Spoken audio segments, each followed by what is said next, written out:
Dun, dun.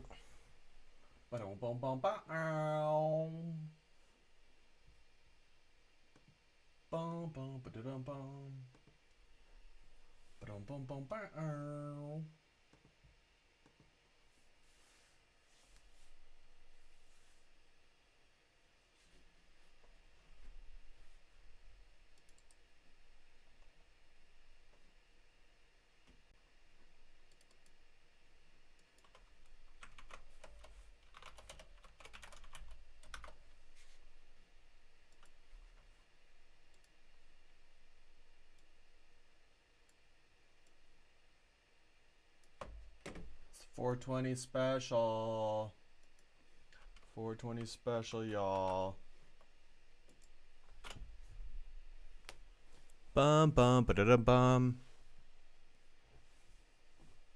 Ba dum bum bum ba.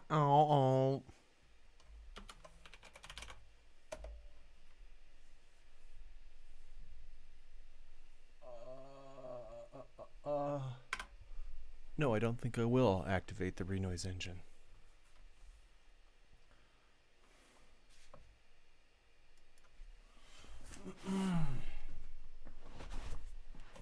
Hey, John. So I'm gonna be working on the second song that I'm doing for a game right now. Which we have. I don't know the code. We don't really have a code name for it, but it's just the game. It's the only game I'm working on right now, and the main developer should be popping in and talking about it. Oh dear.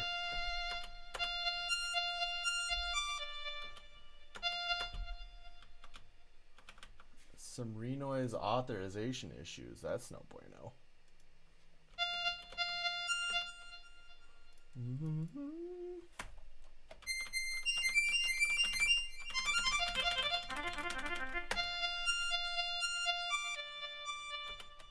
I wonder which one did not work.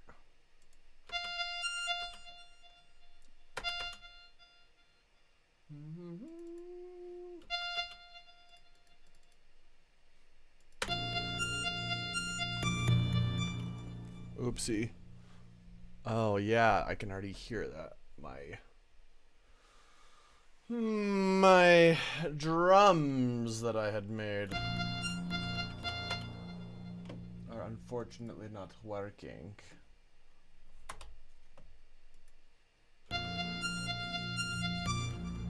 It's a little annoying. At least, okay, so it sounds like I had a kick here.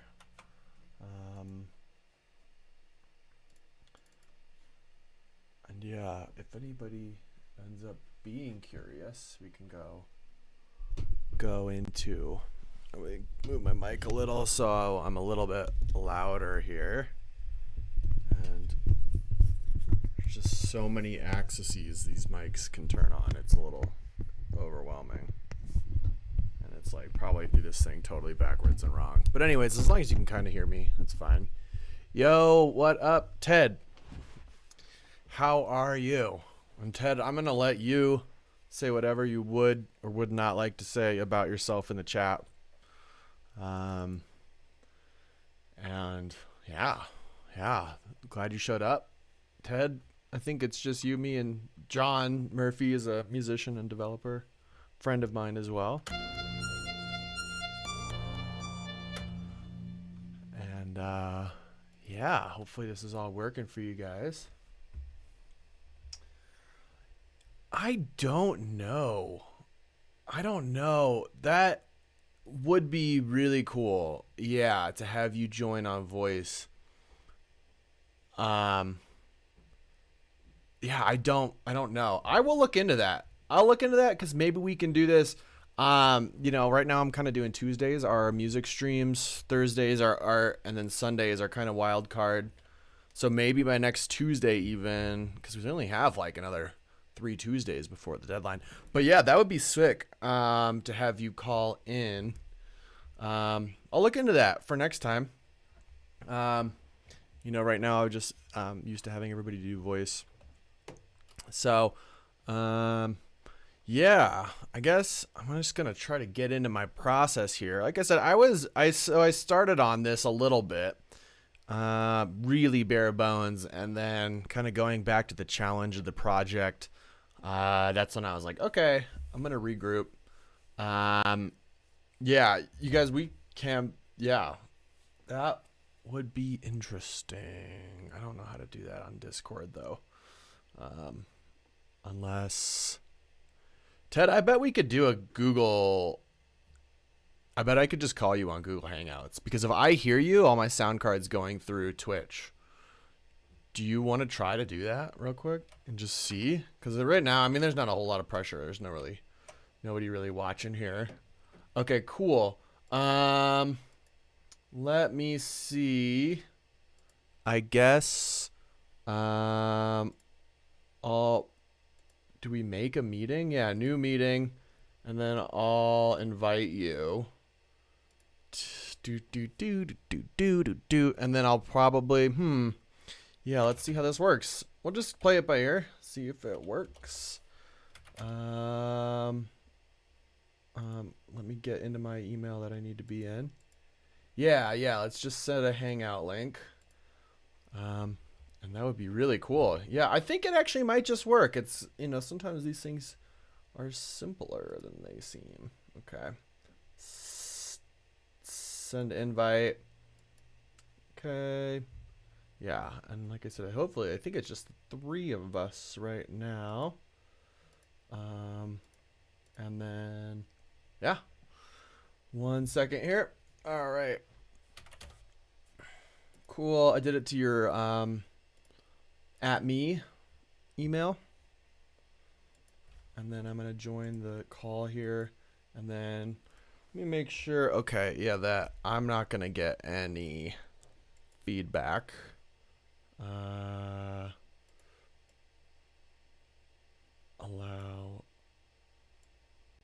Yeah, I'm guessing that you'll just want to like turn off that will both. Wow. Admit. Okay. Hello. Hey. So are you? I'm getting feedback from myself. Yeah. Are you going through your earbuds only? Yes. Okay. Wait. Can you hear me? I can hear you. I think it's a little delayed, but I can hear you. Can you hear me? I can hear you. Yeah. I just turned off the I guess I just turned off the Twitch, so I was getting feedback. Oh, from okay. the Twitch audio. So. But I think, yeah, I think this is working. I think there might be a little bit of a delay, but, and I'm assuming it's still going through the Twitch. John, if you're in the chat and you can hear this, let us know, I guess. John says he can hear. Great. Yeah. Hey, that's awesome. Okay, now. So here we are. Yeah, that's pretty sweet. No, I haven't done this before, so hey John, I guess I can introduce myself and just say kind of what I'm up to. My name's Ted. I am actually I've been making this game that Charlie's doing the soundtrack for and the sound effects, and I started on it probably back in September, and have been kind of steadily working on it. I started with a very rough prototype, and I'm actually very excited now to finally get some of the graphics in and to start getting music and sound, and it's making a world of difference. So it's meant to be like a 2D puzzle platformer. Maybe on a separate stream we can do we just kind of like go through the gameplay and that kind of thing, and maybe put it all together. So that'd be neat. Yeah, that would be really cool. Like I said, I'm kind of doing like Tuesdays are music, and then Thursdays are some sort of graphics. So maybe like on Sunday or another Tuesday or something. But yeah. So this is really cool. Here, how about you can still see the Twitch, right, Ted? Yeah, I can see it. And then if there's anything that you're gonna play, I'll probably have to mute my audio on this. It'll be a little bit complicated if I want to, hear anything because yeah.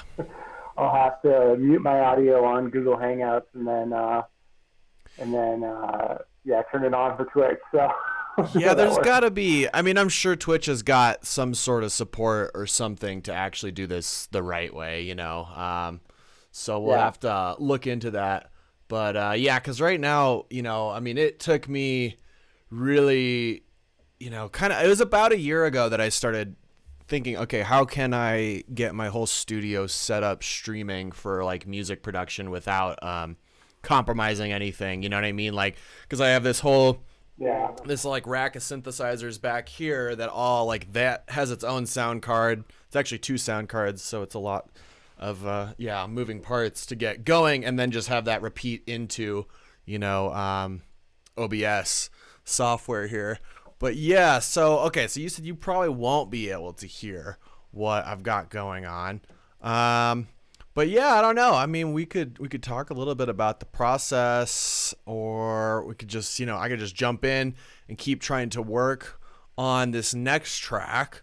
And the other thing I was thinking is I could open up the first one and see it. I'm assuming that you should be getting pretty good quality on my video feed, right? Like you can kind of see. Yeah, definitely. Cool. Okay. Yeah, I'm gonna go up and open this last one, and yeah, maybe we just want to do. I'll just do a playthrough of it once, and just to kind of show you, kind of what this looks like on my end, I guess, as far as like composition. Tell you a little bit about the environment, because I think a lot, a big focus of my stream here is like this particular program, Renoise, that I'm using to compose. Yeah, that's kind of what I was. That's sort of what I was interested in. Yeah. So, yeah, I guess I'll just talk a little bit about this because it's kind of a good intro point, which is, I think we spoke about these before. Renoise is like a tracker interface, which is kind of a throwback to the original, almost like DOS kind of interfaces that people would use to program the first audio chip. So you can kind of really see that, right? Like there's no, there's none of this like kind of horizontal piano thing that you see in like Ableton. And then, yeah, so like it's kind of, as far as production and work on the game, it's about half the equation, because basically the workflow that's ended up working for me is I use another program called Bitwig, which is a lot more like Ableton. It's basically, in fact, it's actually like genetically related to Ableton. It's like the same development team split off about 10 years ago and formed that one.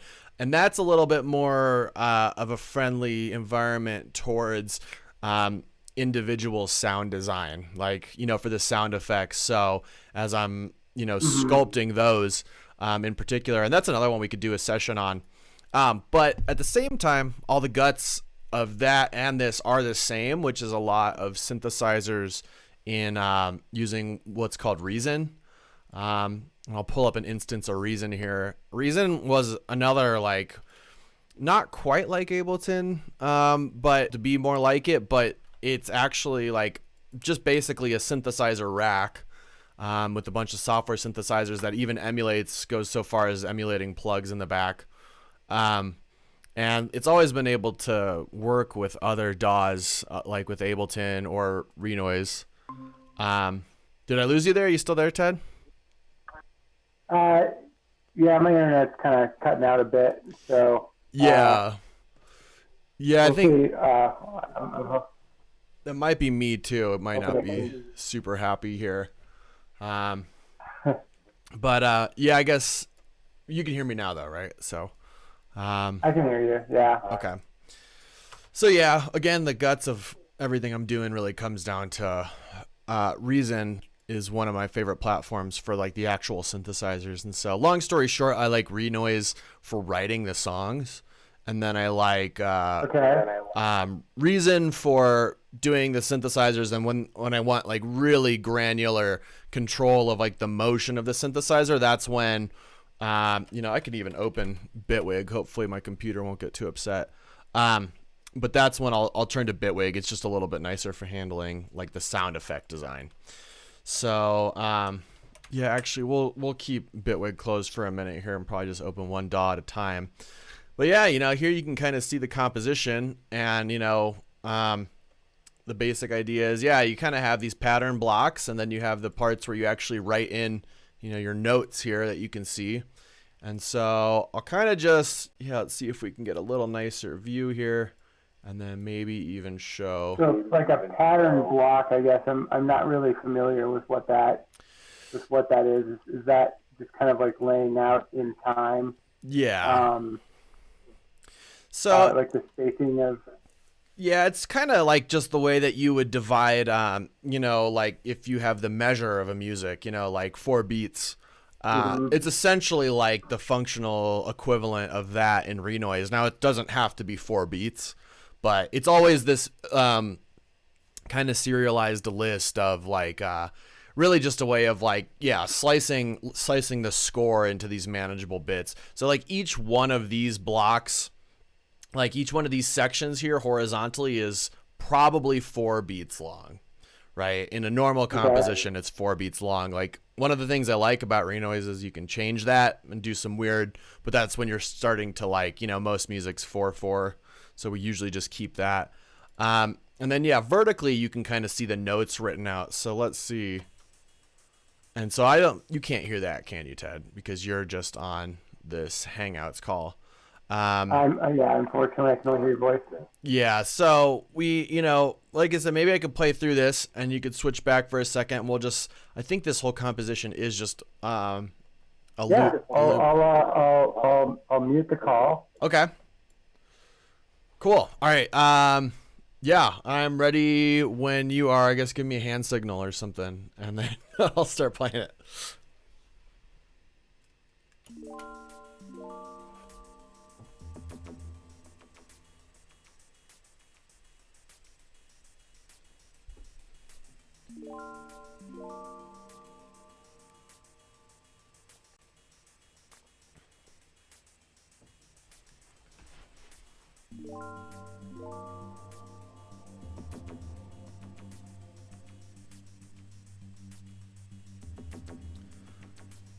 So here you can, in this column, you can see like the hi-hats running that like, and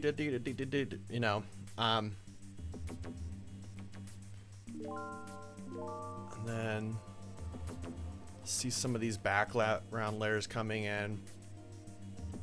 Here's where the chords fade in. So kind of like fading in over here with like an automation on a filter, and then we're coming up on a drop.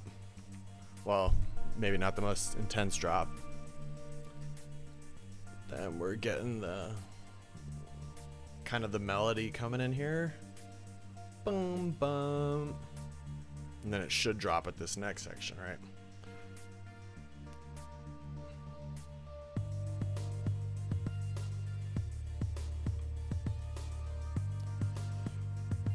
So if I recall correctly, we're getting our kick here and our snares over here. Or maybe not. No, our snares are over here and this is bass and kick, I think so. And our little plucks coming in the background here.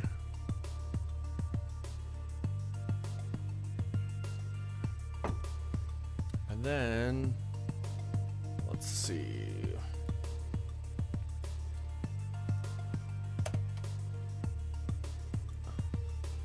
Here we can actually see that melody synthesizer running. And another one. Bunch of synthesizers going right now. And then we're kind of just getting ready to repeat. And then I'm going to go over to this. This is I actually do have a piece of hardware running right now. There's my green screen. You can hear that bop, bop, bop, bop going, and that's this red synthesizer up here. Yep, right there. And yeah, now we're just repeating the composition. One of the important things we always have to make sure of when doing these is to get that, you build up this kind of tail of like reverberation at the end, and then we have to get that to bleed over the beginning to make a smooth loop, because otherwise if we just looped it, yeah. And yeah, then we just start going back through. Okay, maybe we'll solo some parts. Here's a hi-hat. And then you can see where my mouse is over here on the left. So this is what, well, these two parts are where, oh, I think we need, yeah. Or maybe it's this one too, yeah. Is where, yeah, that's where I'm trying to take the theme from into the next song, right? And then I think we said kick, yep, bass, okay. Kick here. Yeah, there we go. Add some snares in. Yeah, so you can start to hear all the different layers that we really have going on in this. Some of our little plucks again. That's nice little kind of chiptune-y sound, so.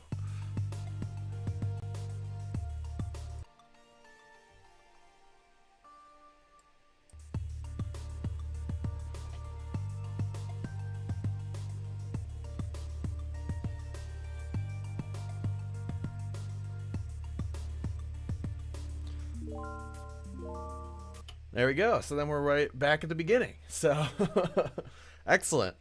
So I am going to go ahead and open. Yeah, and if you want to jump back on voice here, yeah, I named that one after this beach in England.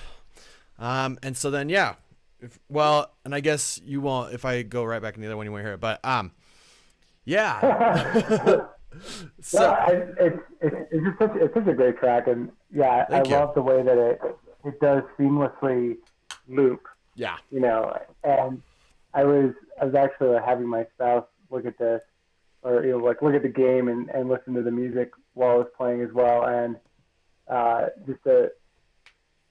he loves it, so far, and excellent. It's just got this very chill, down tempo, atmospheric kind of quality to it, which is exactly what I think this game wants. Excellent. I think it wants it's kind of meant to be a very, like I said, just a very sort of an open world that you can kind of freely explore. Yeah. And really there's no deadline, there's no like time constraint on you. There's no nice. It's not even really an action game. It's kind of it's kind of meant to just meant to be sort of like down tempo puzzle solving. Yeah. So. Yeah. Well, yeah, like I said, it's interesting because, honestly, working on the first track is in a way the easiest, right? Because it's kind of like, okay, just sit down, jam, and go for it.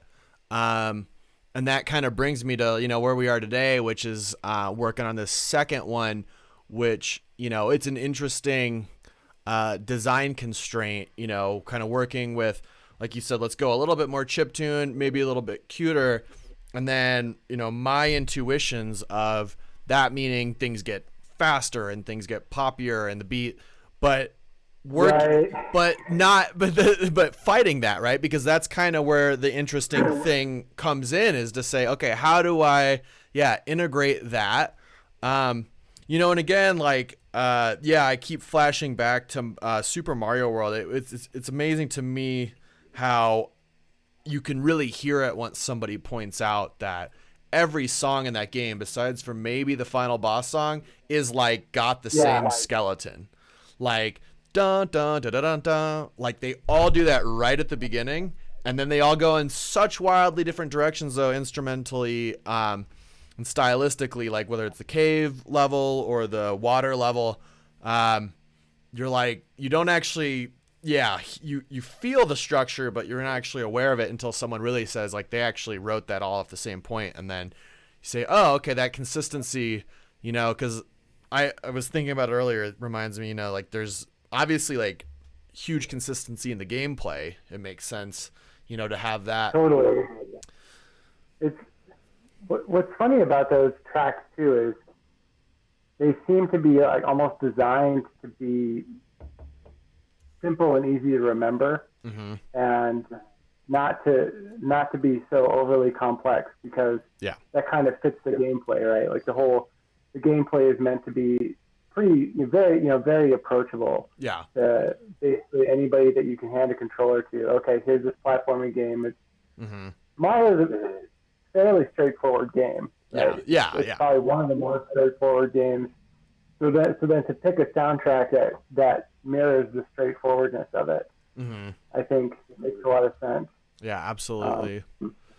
I remember, if I learned to play the Mario on guitar, just the melody, probably 10 or 15 years ago. And then, after a while humming it, it's almost like, you look at the composition, and I always feel like it's it's that weird metaphorical space where, what is music but these, really abstract metaphors for whatever it is you're trying to express. And it's like in the Mario theme, you can almost, dun dun dun dun dun dun, you can like hear him jumping from platform to platform, like this kind of. Yeah, that's a really good point. Like I hadn't quite looked at it that way or considered it quite that way. But even in this very cheery, most of the music is cheery, and but then it does kind of have these moments where it's like, it's like we're going on a little adventure and we're wondering what's going on, like little moments of uncertainty, so to speak.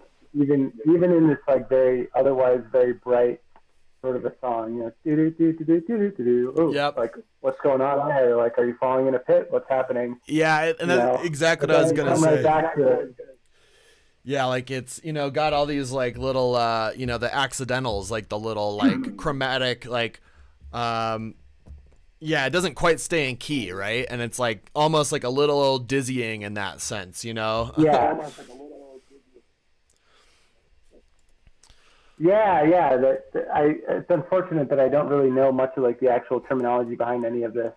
Right. Yeah, I know. I'm trying not to get too technical with it, but yeah, like the little like da na na na na, like.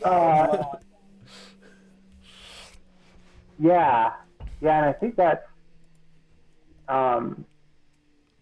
that's one of the. It is funny because I sent you a link to that soundtrack for Cave Story. And Cave Story was this kind of, I don't know if you ever played that game, but it was actually one of the first independent games ever. Well, one of the first like really popular independent games made that. It was the whole game, everything, the engine, the graphics, the music, all of it was made by one guy, Daisuke Maya. Nice. Back in early 2000s.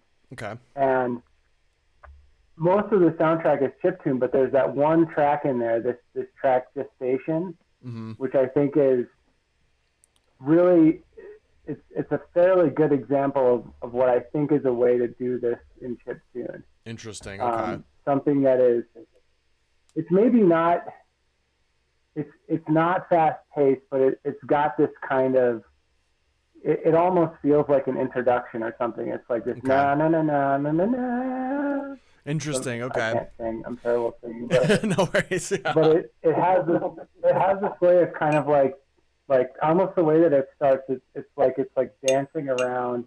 Okay. Where it wants to go. Yeah. And then it hits on it, and then it stays. Yeah. And then it kind of goes. Maybe there's something about that I think kind of cool. It almost makes you feel like you're circling in on a plate. Like it makes. I'm trying to put this into words, but it makes you feel like you're circling around a place to start the game, and then you do, and it feels like you've really like you've begun. You know? Yeah. Okay. There's something about. I think I see what you're saying. So yeah, I guess, like I said, my approach with this second track was to take this kind of main. You know, you hear those chords come in the first one. They're very like soft and they fade in. And then take that, and then if in a minute here we want to switch back, so that you can hear like just taking that melody, you know, because it's always something that I think is interesting about working on music sometimes when producing is like and also like art too. It's almost like sometimes if you like cross your eyes a little bit, or you get like a little blurry image of what's going on, then you like actually get inspired by interpreting it. Like your brain kind of like fills in the blank, and then you're like, well, what if I actually then put that element in there? and like, because that's kind of what's going on with these chords is I'm like remembering them and remembering like the guts of them and then saying like, okay, that's what's going to be, that's what I'm carrying over to this next one. Now, again, it's like for me, the challenge is to not just make it super hyper bubbly all of a sudden and like, concentrating on the protagonist of the game, as being this little robot and like, moving forward from that point, but keeping him calm, right, is the whole thing. Again, so I had thrown in some chords here in the first place, and I was like, that's probably where I'm going to start different, is I tried some different chords. They weren't quite right. I kind of liked what I was doing with the drums, finding different ways to keep that calm. But, again, like the thing that nowadays really interests me in the creative process is like it's almost like how many different takes can you do on the same thing? Because then you really start splitting it down at that like base level. Because if you're like, okay, just write another song, totally new song, then, you could do that. Like, that's cool. That's fun. Well, you're going off. I have to imagine it's like you're going off in a totally different direction, and it could almost have it could lack cohesion if you go in. Yeah, definitely. If you split off too far, right? Yeah, and that's exactly the point. I think you're right, is that, you need to have some sort of unity between what you're doing in order to have it be cohesive like that. And that's actually what I've always found is the hardest thing, right? Because like, that's why this, the second song, I don't want to rewrite the first song, but I also don't want to, just do something unrelated. Like I've always found that to be one of the harder parts for me personally of producing and writing music is how do you maintain that cohesion? Because I'm my work style is like, okay, I made something I like new project, start completely over, and there's One thing one thing that may actually help, or just like help to kind of like guide the direction, because I've been thinking about this too. I've been going back and forth with how the artist. And, he started asking questions like, well, what's the story of this game? And I'm like, oh, I don't know. Yeah. like, I haven't thought of that, right? Like, what I've been doing is I've been very busy, like, designing puzzles. Because in my view, with a puzzle game, like, the puzzles are like the atoms of the game, right? That's the basic building block. I guess maybe the rules are the atoms. And then we construct puzzles out of the rules. And then we construct a world out of the puzzles. Okay, and so once you have enough puzzles, you can start to put a world together. Interesting. But the question then becomes, okay, this world is probably going to have different areas with different aesthetics and different themes. And that's and what I've been trying to think is, okay, well, maybe the themes should be based on gameplay, right? And so then it gets down to what are the core elements of gameplay in this thing, right? Like, you got a robot, he can pick up a 3x3 section of blocks, and then he can shoot them with like a laser beam. He can like almost like project them onto the wall, right? Yeah. Well, in that case, like we've got the basic area where you can just project stuff with like blocks that don't really move.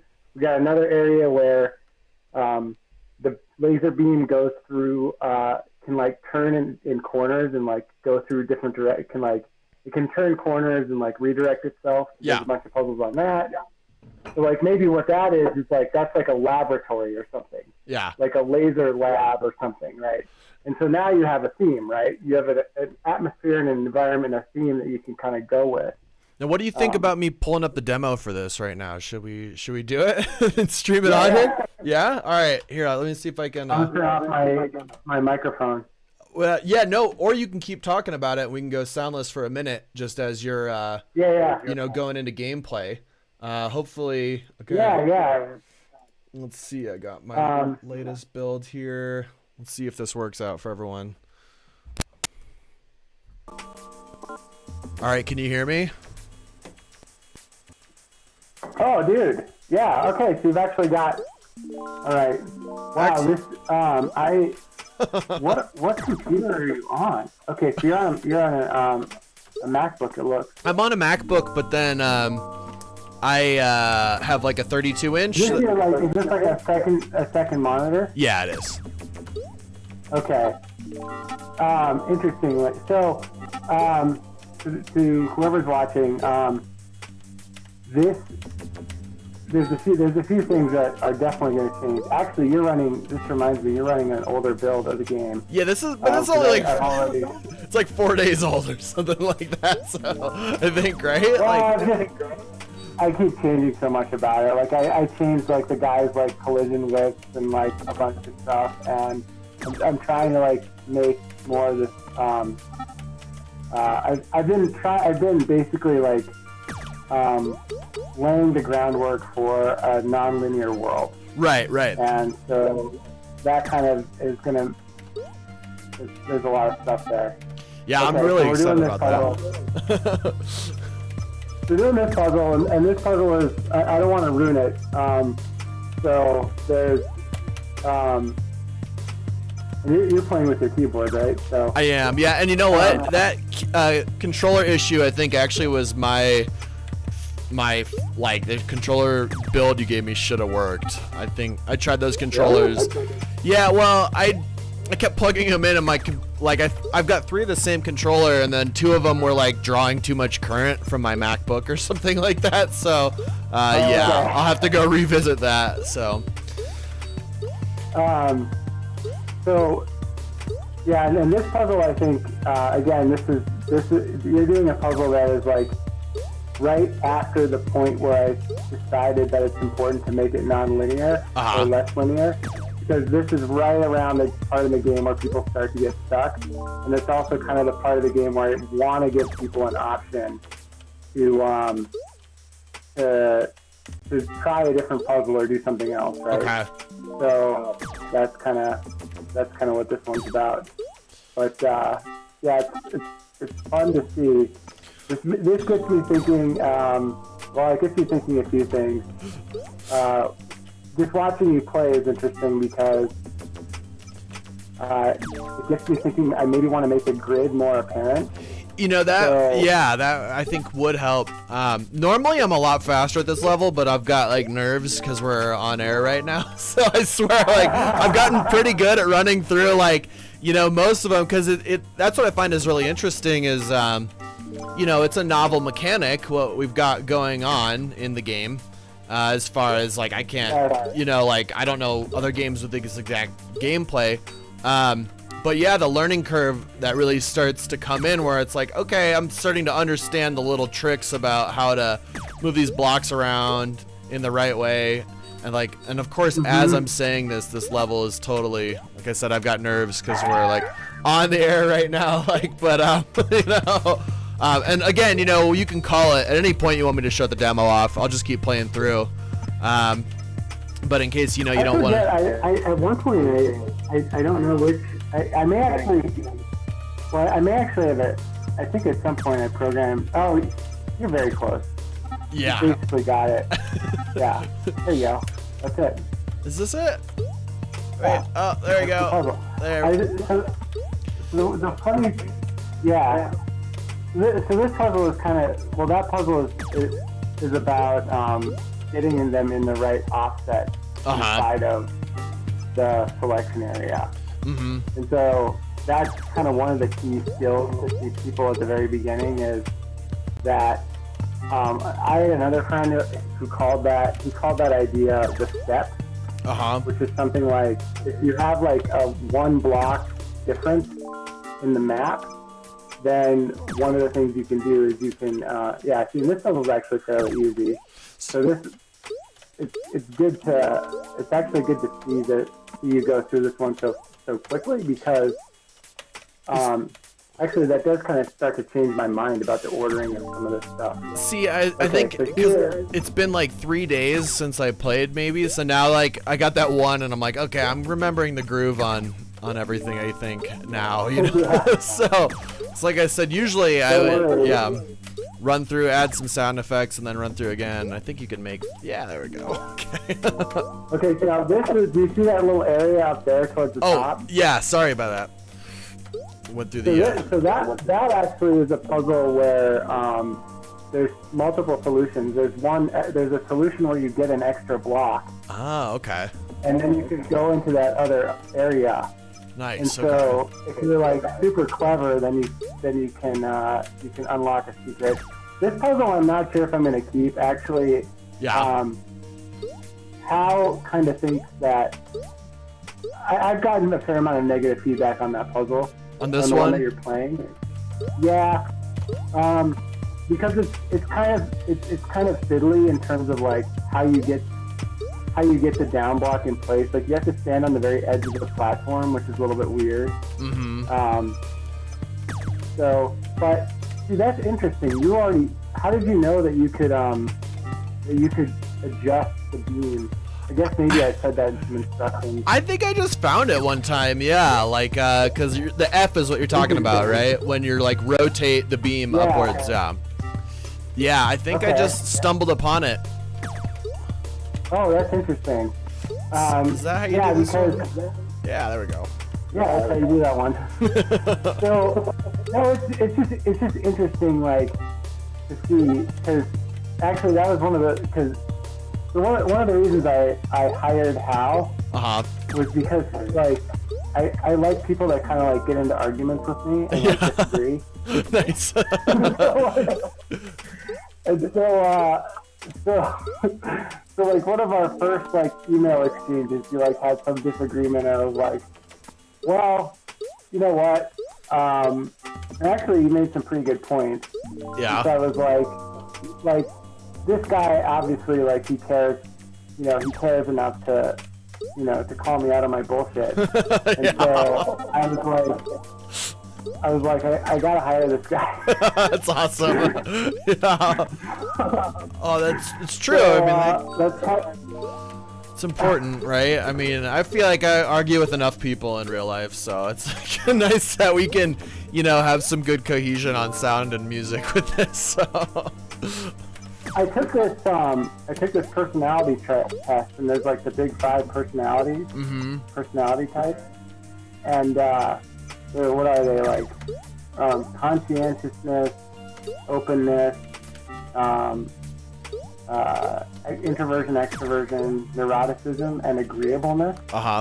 And like I scored very low on agreeableness. Nice. That's awesome.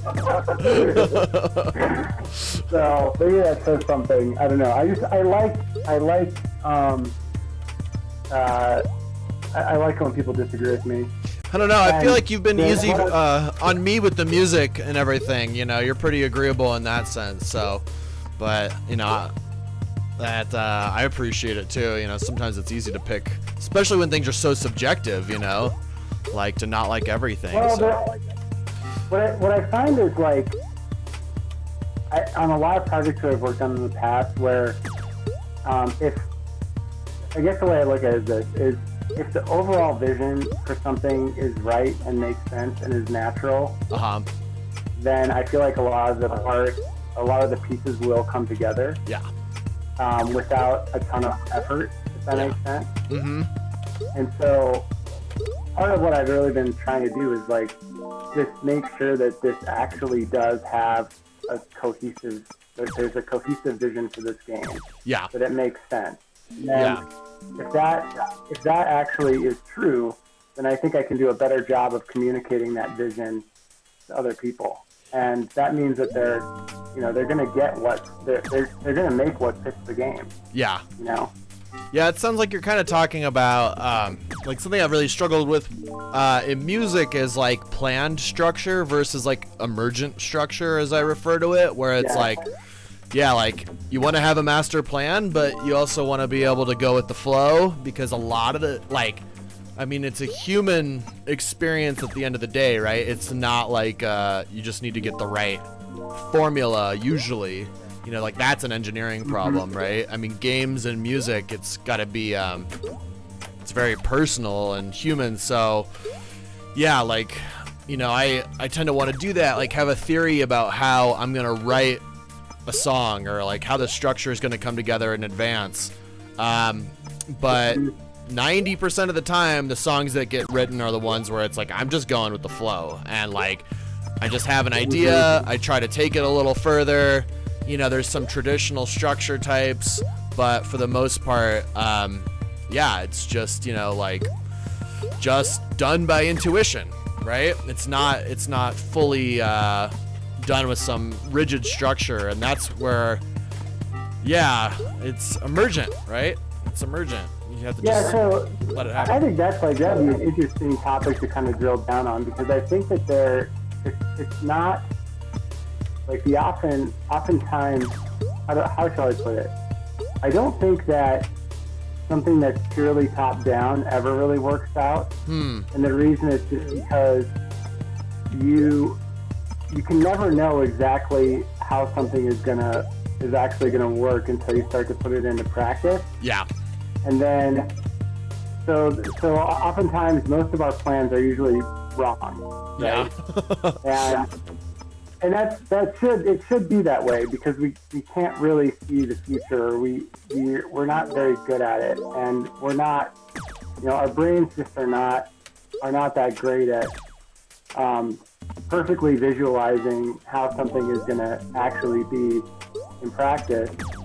But what I think good games are some kind of an exploration of some core concept, or some seed of an idea. And you take a few rules, and then you kind of play around with them, like you implement the systems, like you make all the gameplay work, and then after you've made the gameplay work, you start to actually notice things about this world that you've created, or this set of rules. And in that process of noticing what the rules lead to, that's where you find puzzles. So it's almost like so this puzzle that you're playing, for example, naturally arose out of me noticing that I can redirect the beam twice, and then I can redirect the up platform to a position that's underneath where my character is standing. Whoa, okay, yeah.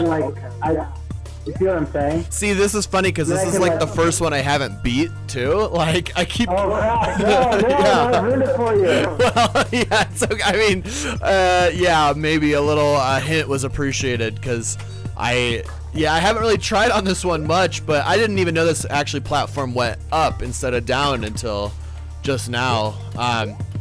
But that's... Oh, there you go.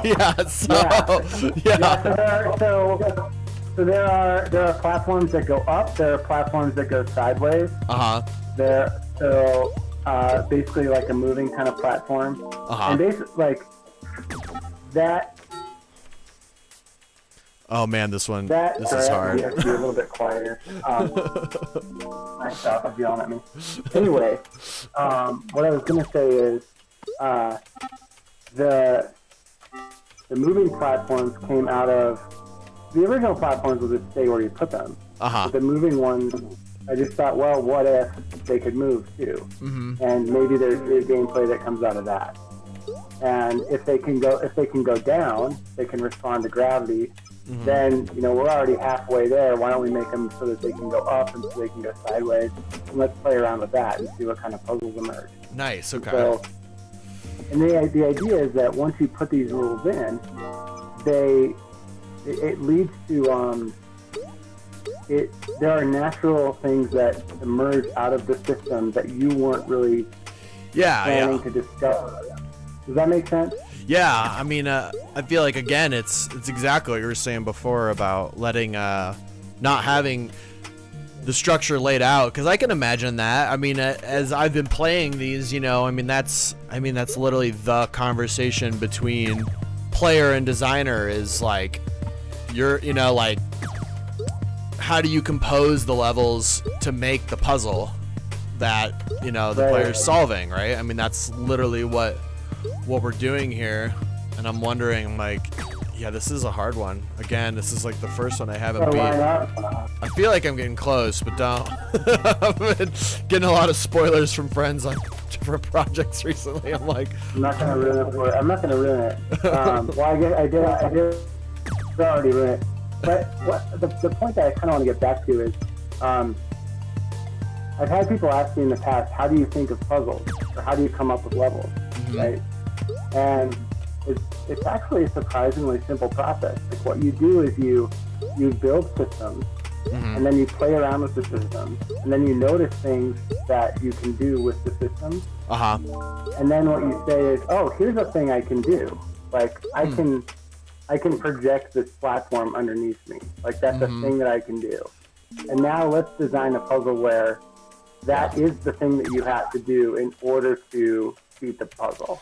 Yeah, that makes sense. And then, so then it's about putting in all the other things that will constrain the puzzle enough to make it so that that's the only solution. Right. Yeah. Yeah, I feel like, because getting that lined up is insane. I think it, like, kind of what you're saying, and again, one thing I find really interesting is it's like how, you know, this cognitive vocabulary of tricks almost emerges out of, like, the mechanics of the whole game, you know? Like, as I've been playing it and I realize, like, you know, okay, if I'm holding this block, you know, if I have it like this, but I need to have it one more block over, like you said, I can kind of do this offset trick, and, like, that's its own, it's so unique to the mechanic of the game, and yet it becomes like that very connective point where you're like, okay, I'm learning how to use, you know, we understand, like, you pick up blocks with this, you drop them, but I'm really learning, like, how to actually, like, navigate with that skill. And I mean, that's what makes the game, you know, fun, is like, as I've been playing it and getting faster at using the character, like I said, those first, like, 5 or 6 levels, while, you know, for the time being, while the demo is, like, pretty linear in the way that it is, yeah, it's fun to, like, you know, even though, like, at first you can't cognitively really explain, once you manage to get through a level, you're like, I don't know, I just move stuff around until it kind of worked, right? But as you keep going, like, then you're like, okay, there's like describable tricks that start to emerge out of that. And I think it's interesting to hear you say, like, you're kind of finding that trick to begin with, right, and then designing the level around that. Right. So what I can tell you is I've probably played this game more than anybody. Right. Like, I put in just an insane amount of hours into this game. Yeah. For what it's worth, and a lot of it's just been, oh, well, you know, I'll play around with some blocks, or I'll, you know, notice something, and then I'll kind of, like, lean into that design. But yeah, it's sort of like going into this frontier, and just playing around with what the rules allow you to do, trying to find a cohesive set of rules, and then once you have that set of, you know, once you have it, just play. It's just a lot of play, really. Yeah. It's like a little sandbox, and then you find things that are, you know, natural to the systems that you've built, and then you can start to kind of create these little constrained experiences around it. Yeah. And so I think that's kind of like the building blocks of a good puzzle game. Yeah. Basically, every good puzzle game, or every puzzle game that I really enjoy, usually does something like that, where they maybe what they do is they start with, like, a what if question. So this is, I guess, what if you could pick up the level and project it onto other parts of the level? Like, that's kind of what it is. Okay. And then it sort of naturally, from a what if, becomes like a deeper and deeper exploration of that what if. Okay. Through different systems that you build. Yeah. And it's almost like what some people call this is, it's almost like doing high level math. Yeah. It's almost like being a mathematician. You're just kind of inventing these. You're sort of inventing these ideas, and then just exploring them on paper. Except you have something that's way better than paper. You have a computer. Yeah. That Yeah. can, you know, drop frames a second and can simulate physics and can do all this other stuff. So, anyway, Yeah. I can go on and on about this. Yeah, I guess, you know, we're kind of coming up on the end of our hour here in a few minutes. But yeah, I've been really enjoying the conversation, and I think one thing it's that I became more aware of, I guess, the longer, I've been making music for, kind of my entire life, but then producing for about 13 or 14 years now. Yeah. And yeah, I think one thing I'm always wondering too, and I guess it does go back to kind of traditional as a classical music, but how do you hide a puzzle in a song, right? Because I think there's this really quintessential difference, and it kind of goes back to a lot of the I guess like art theory and music theory, but not in the technical sense, but in the psychological sense of like, on the one hand we have a computer where we really are obviously interactive, like I'm giving it keyboard input right now, and it's reacting and it's changing. But on the other end, I think any good piece of music or good piece of art has this kind of interactive. How does something become interactive without responding to stimuli? How does just like a painting that's just there just do its thing? I think we're getting some feedback here from. Oh, shoot, my earbuds are starting to die. Well, we're almost at an hour here, so. Sorry, Ted, I cut you off there, just for the sake of our audio here. But yeah, we are coming to the end of our hour anyways. I'm gonna keep trying to beat this level. Feel free. I'm gonna rejoin the meeting here and see if we can get you back on for a second. But otherwise, yeah, we got about 2 minutes left in our stream. I am honestly still stumped on this level, but that's why it's a puzzle game, right? Ted, you there? Can you hear me? Let's see, I see him on the call, but yeah, something about projecting the platform. I know what I want to do on here, but I don't know what I am able to do. I know I'm like looking at this, I'm like, okay, I want to move this block over so I can get if I can get it to shoot right there, then I can be up on this platform like this, but I don't think it's lining up like I want it to. So this becomes like my challenge here, is like how, either how do I get that to line up? Because if I'm standing on that platform, and he did give it away, which, again, it goes to show you sometimes you give away the solution and it's still not easy to do. But now I'm determined, so we're gonna keep this stream going until I can beat this level. Ted, I can't hear you if you're talking in the chat. I think you're not. I see your earbuds are not in. But oh man, see, this is where it's like maybe a spoiler is not that bad because. Okay, 1 second. Oh, I feel like, oh no, I almost figured something out. And then yeah, you're working again, so I can hear you. I'm like, yeah, I feel like I'm getting. Oh, well, that was something. It's not. Oh, I know what to do. I got it. I swear I got it. You got it? Almost. Yeah, I got the technique. I think you're. I it's think the offset, right? So you gotta. It's the there we go. Is like, it's like, where do you select the thing inside of the selection area? There you go. Excellent. Yeah. All right, well, we're gonna leave I think more of these puzzles for next time. Ted, it's been great talking to you, man. This was a really fun stream. Like, thanks for sharing all your thoughts. And yeah, we'll have to do this again sometime. Yeah, I'm really excited to see where you take the rest of this game. I'm excited to work on the music, and it's been a lot of fun so far. So freaking excellent. Yeah, this has been quite a lot of fun. And yeah, I mean, next time we should definitely get more into the next track, because I definitely want to hear more of what's going on there. So yeah, we got a little distracted. But derail everything into this like game design discussion, but as long as that's all fun, right? That's kind of the point.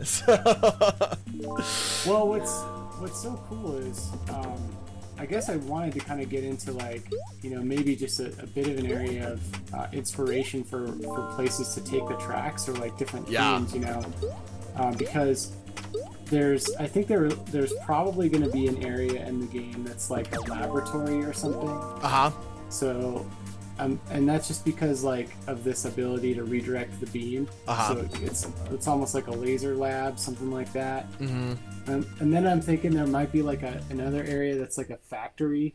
Uh-huh. Or something, and that would sort of match the blocks that move. Uh-huh. Because they're almost like little conveyor belts or something. Yeah. So, and then with regards to the rest of the other areas in the world, I'm not really sure, just because it's so early. It's all a work in progress, right? So.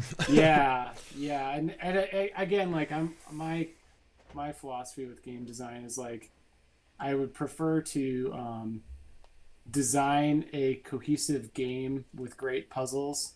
Mm-hmm. I put that in front of everything else, Mm-hmm. and really all the other stuff has to kind of like match that or work well with that. Yeah. So. Yep. I definitely agree. It's important to start with good gameplay, almost more than anything, because it's a game, right? But all right, yeah. Well, we're at time here, so I'm gonna go ahead and call it for the day. Again, it was great having you on, Ted. I really appreciate the talk, and then we'll have to do this again sometime. So. And Absolutely. I want to say thanks again to everybody who tuned in. Like and subscribe. That's the thing that we're all supposed to say. And I will see you next time, Ted. I will see all you guys out in Twitch land next time as well. Thank you so much. Take it easy, y'all. Sounds good. See you again. See you soon. All right, peace.